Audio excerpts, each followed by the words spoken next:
If you need any Xbox or PlayStation codes or anything gaming related, check the referral links down in the description. They'll take you to g2a.com. They already have a discount on most of their goods already, and with the code CHES at checkout, you can get yourself an extra 3% off as well.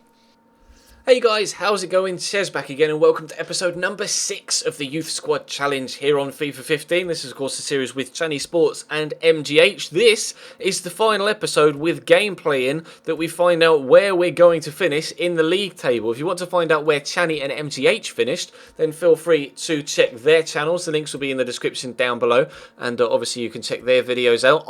At the time of recording this, don't know where they've finished, so I don't know whether I've beaten them or whether they've beaten me or what the situation is. So it's going to be really interesting to find out what the final results are here in this episode, to compare them with theirs and see who finishes the highest in the league. They've obviously had the edge on me to this point, but with some good results here, we could turn the scales. So we get off to a great start with Joaquin Correa again scoring a goal to make it 1-0. Then he scores again to make it 2-0 just after the break, a minute into the second half. Thank you very much, Mr. Joaquin. That's a 2-0 lead against Bournemouth. And in the end, I think we're going to run out with a 2-0 win as well. So we could really do with 3 points, and we get them, which is very, very pleasing. Then we're at home against Bolton in the next game. Obviously, we're allowed to play 1 game per calendar month. There's actually 2 months involved in today's episode, but there's only 2 games in May, so depending whether we need to win or not towards the end of the episode, I may or may not play a second game. It's the similar situation to what was in the first gameplay episode, where we had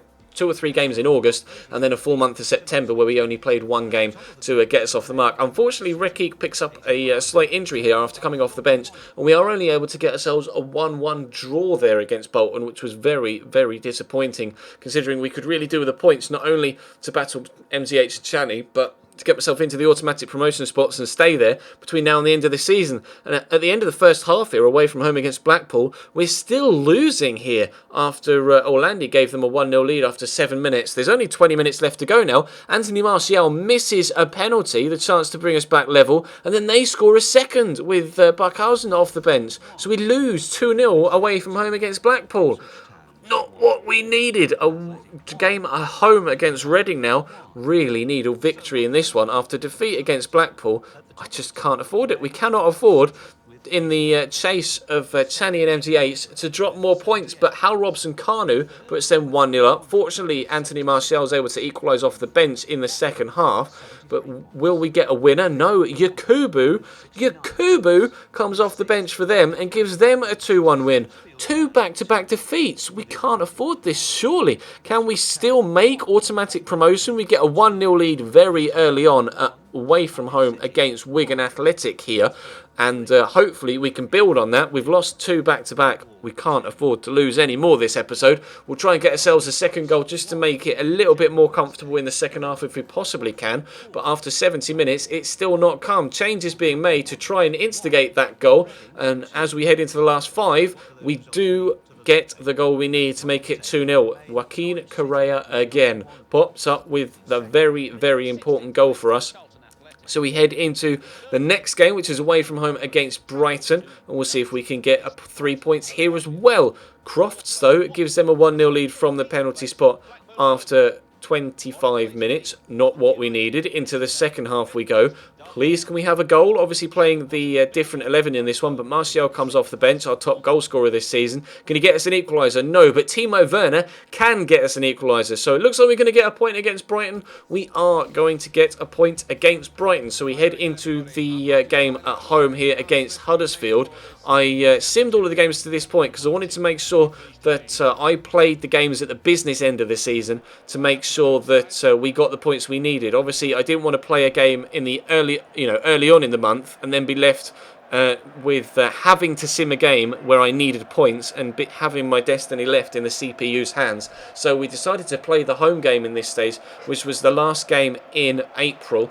And obviously against Huddersfield, we could really do with 3 points. Playing a strong side there. They've got Alex Smithies in goal, who is a very good goalkeeper. Playing a 4-4-2 though, with James Vaughan up top, obviously formerly of Everton. And we know what he's all about, so we have to keep our wits about us to keep him out. We get a free kick though after 6 minutes, and Ruben Neves is on the ball. I thought about having a shot, but wasn't too confident I could get it up and down again behind the wall. So we'll lay it off to Alex Oxlade-Chamberlain, and bosh, 1-0 to Wolves after 7 minutes. Thank you very much.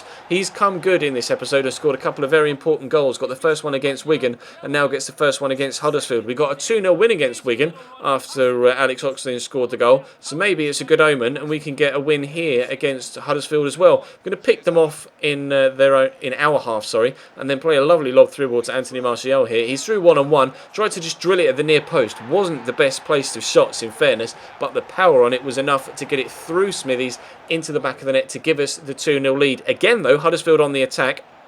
And again, they're going to end up giving the ball away here. We get it often with Joaquin Correa and Lucas Romero. Lovely ball up to Anthony Martial. He's through 1v1 with the defender. Really not the best of turns inside the defender, to be completely honest. I get so lucky with the way it drops back to him.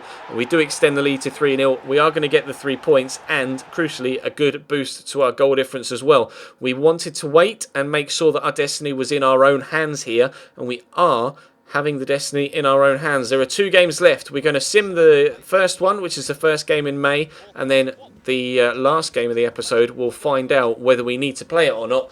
If we need to play it to get the points we need to either get automatic promotion or keep ourselves in the playoffs. Timo Werner gives us a good lead from the spot just before half-time to give us the impetus to push forward in the second half and hopefully pick up a second goal. They get a man sent off after 73 minutes, and with 5 to go, it's still 1-0, but it does stay 1-0, so we do get the 3 points we need, and this is what the league table looks like as we head into the final game. We are guaranteed a second place finish because goal difference is very heavily in our favour. So we can simulate the final game of the season away from home against Birmingham. Destiny is in our own hands, but it's already decided. Alex Oxlade-Chamberlain again scores the first goal of the game. He's come good at the end of the season. Thank you very much, Alex. If only you could grow a few ratings, that would really help.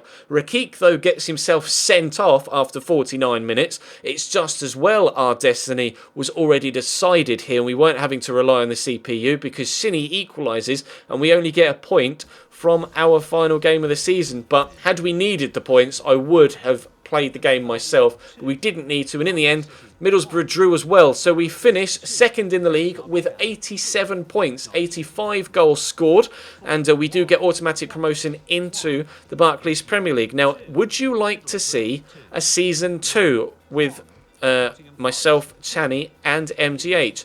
If you would, let me know in the comments section down below and drop a like on the video, and of course check their videos out as well and let them know in their comment section that you'd like to see a second season, and maybe we can sort something out. We'll have a season roundup on Friday where we'll have a look at who got the top goal scorer award, so who would get potentially an extra wild card for a potential second season if you would like to see it. We'll see who finished highest and have a final roundup with a Skype call between the 3 of us so we can kind of react to one another's stats and the growth, etc., throughout the squad to again see who might get an extra wild card. But we will address all of those details in full in the next episode. But that's going to bring today's to a close. Thank you very much for watching. Like I say, drop me a like if you want to see a second season, and let me know in the comment section as well. If you would, let me know how you think we got on in this series, whether you think this was a good result for us, whether we could have done better. We were a full 8 points behind Norwich, but they just ran away with the league. They really did. We did quite well. I'm pleased how we recovered after a really dodgy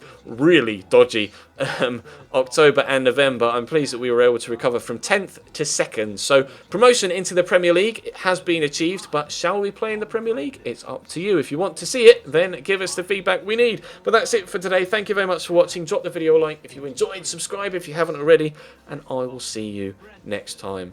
46 points.